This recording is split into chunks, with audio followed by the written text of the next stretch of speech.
Trump's biggest budget was $4.6 trillion. Right. And how did you calculate the savings that would come out of that over time? Yeah, it's a great question. So part of that was there were no tax increases. What we did was we said, all right, well, here's the revenue growth that's going to happen. So that allowed us to get some growth because we were expecting faster growth rates from our deregulation and tax cuts than what the Congressional Budget Office was saying. So there's some savings there. And I should mention that this doesn't mean that the budget was cut. This is kind of the DC speak. I try to leave that out as much as I can, but I at least want to be honest with you. You hear a lot about savings and cuts. This didn't mean the budget was going to be cut. It just means that you were going to have savings compared to what you otherwise would have, which is a step in the right direction. Okay. Don't get me wrong, compared to what's happening in DC today. But we also were making substantial cuts and restraint to discretionary spending. That was a big thing that Russ Vought, he talked a lot about, is we need to get control of our discretionary budget and get our own house in order before we can talk to the disabled or those that are retired, the elderly, to say, you know what, y'all should also get y'all's budget in order. There was going to be a tough political dynamic there, even though I think we have to do something about Social Security and Medicare at some point, because those are really what's driving, about 63% of the debt over the next decade is just coming from those two programs alone. And so that's really what we were looking at. Okay, so on that point, I think we've all seen this pie chart before. Yep. Where it's federal spending, and I mean, you know the number better than I do, but it's Social Security, Medicare, Medicaid, yep. And then other mandatory spending is what percentage of the budget? Mandatory spending is about 2/3 of the budget. Okay, so you're only able to finagle with 1/3 of it anyway. Yeah. So did you feel totally trapped and impotent when it came to being able to make any real headway in any of this? It was tough. I mean, look, going into his first term, President Trump basically said, look, we're not going to touch Social Security and Medicare. And he's kind of said that so far in this campaign trail as well. I don't think he's been as direct about it, because I think at some point we're going to have to figure out what to do with these as they look to be insolvent over the next decade. I mean, they're already getting there quickly. For the next decade, we're going to have substantial cuts if nothing is done to Social Security and Medicare in particular. I think Medicaid, we should actually just block grant and have that go to the states and let the states decide what they want to do with it. But at the end of the day, we got to come up with ways to restrain the growth of spending. So something that I've been working on a lot and working on at the White House as well was a spending limit. 33 of the states have spending limits, and that work really well. Why not limit it to 1% growth or population plus inflation? I don't care what the metric is, but we got to have some sort of rules in place to get these out of control politicians from spending all of our money. Yeah, that's for sure. All right, so Trump spent $4.6 trillion. Yep. That's crazy to me. And now Biden's spending $7.3 trillion. Yep. Right. So where does that extra $3? What is that being spent on? Yeah, it's a great question. $3 trillion. Sorry, I just shortened $3 trillion just to 3. I just skipped over the word trillion. That's bad. $3 trillion. What is that? Yeah. What's $1 trillion here and $1 trillion there? Totally. It's madness.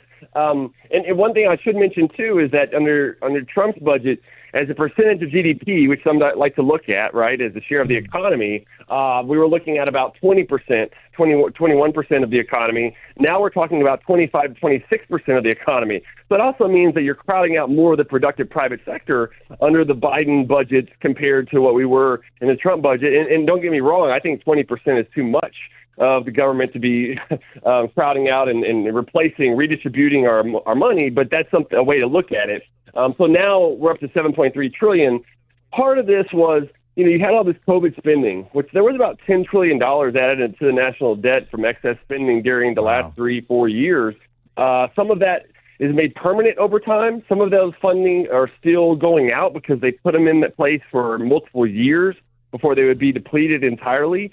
And then there's increases in military, right, like national defense. There's increases in food stamps. I mean, Medicaid. I mean, all these different programs, you continue to add them up. And then you look at the Build Back Better agenda that the Biden administration came back in with, like the Inflation Reduction Act, and that just made spending on steroids, on fruitless green energy projects and everything else that have replaced a robust economy that we had in 2019 with what I call a floundering economy today, because we're just not able to come back the way we were before, and Americans are hurting across the country, even though the unemployment rate looks low. And inflation is, quote unquote, moderating. People are getting killed right now. Just since Biden came in, I don't mean literally with that, but their pocketbook is. And since Biden came into office in January of 2021, the inflation-adjusted average of weekly earnings are down 4.2%, and that's just indicative of how much this has hurt the economy from Bidenomics. We're talking with Vance Ginn, who was former White House chief economist in the Office of Management and Budget. Okay, I got two tough questions for you, Vance. How much of the inflation that we see today was caused by spending that was done under President Trump? Well, there is some of that there, and as you might suspect from someone who's studied a lot of Mises and Hayek and even Friedman, the real inflation comes from the Federal Reserve, right? When they printed this money, their balance sheet went from $4 trillion up to $9 trillion, more than double within a very short period of time. And that's high-powered money. That's the money that goes across the economy, and it really flows to higher credit places first, and then it kind of filters down or trickles down. I think that's the real trickle-down economics is the Fed's policies. But it trickles down, and then we see it in inflation and higher interest rates. And so, yes, the what Congress does and their overspending since the pandemic and when Trump was in there as well, contributed to a lot of increase in the debt, meaning Treasury securities went up. That pushed up interest rates higher than they otherwise would be. The Federal Reserve didn't want interest rates to go up. They had it close to 0% for 2-3 years.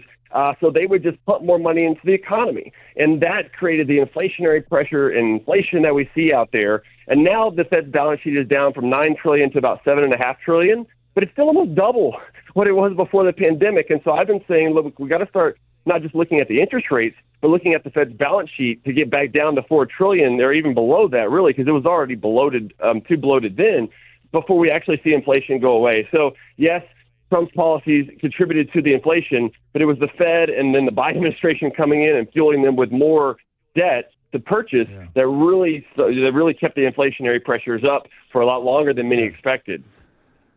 I hear Trump often talk about cutting taxes. Yeah. When you were in the White House, did you hear a lot about Trump wanting to cut spending? Was that a desire, at least, to cut spending? On the discretionary budget, there definitely was. I mean, there was a lot of discussion about how do we cut the discretionary budget, which, as we mentioned, was maybe a third of the budget, even less than that if you include military, because kind of the national defense was off the table. So you're really looking at probably about 15% of the budget to cut. But the rest wasn't, right? So that was the main focus. Yeah, that's so brutal. Yeah. Yeah, what can you even do? What can you do with that 15%? Like, that's not going to make the dent that we clearly need. All right, so this debt. So we've been hearing about debt forever. We can go back decades with presidents talking about how our debt's out of control. Yeah. And I don't know, I'm making this number up, but what's the debt today? 34 trillion? 34, you got it. So so maybe like with Nixon, it was like 1 trillion or something. I don't know. And he's like, oh, we can't have a trillion. And now it's 34. So one could come to a conclusion that it's really not that big of a deal, this debt. Yeah. It hasn't come home to roost yet, right? I mean, it hasn't all collapsed yet. So maybe it won't tomorrow either. So what's your thought on that? Like, when does it all collapse? Yeah, and you're asking some good questions today, and getting me going this morning. You're correct. This is, and I've been saying this for a while too, and you probably have, is that this is a bipartisan problem of Republicans and Democrats from overspending for a number of years. I mean, the last time that we had a budget surplus was in 2001. And that was after kind of the Newt Gingrich and Bill Clinton, where they came together and had welfare reform, restrained government spending, and then you had the 90s, revenue increase from the economic boom that contributed to those surpluses that we haven't seen since then. And when you talk about tax cuts, which President Trump talks a lot about, I'm for cutting taxes. I want to cut as much taxes as possible. Yes. But the problem is you also have to restrain government spending or even cut government spending, because if you're cutting taxes and you're leading to more economic growth, then I'm not one who just says they pay for themselves. What you're doing is you're freeing up people to maximize their human action and their interaction within those institutions. to then support more economic growth and therefore more tax revenue. The last president to really do that, though, you have to go all the way back to Calvin Coolidge over 100 years ago, actually, right now, to see where you saw cutting taxes and cuts in government spending. JFK cut taxes but ran on massive deficits because of excess spending. Reagan did the same. George W. Bush did the same. Trump did the same. And so we need a different way to look at the world to say, you know what, if we're going to cut taxes, which I think our taxes are too high, we need to reduce our corporate income tax. That'll help us to be more competitive with China, Mexico, other countries that are out there. And instead of going after tariffs, which are just raising taxes on Americans, we should be looking at free trade deals with our allies, but also cutting corporate taxes more while restraining government spending. We'll be in a much better economic situation. Yeah, all right, very good. Vance Ginn, former White House chief economist, Office of Management and Budget.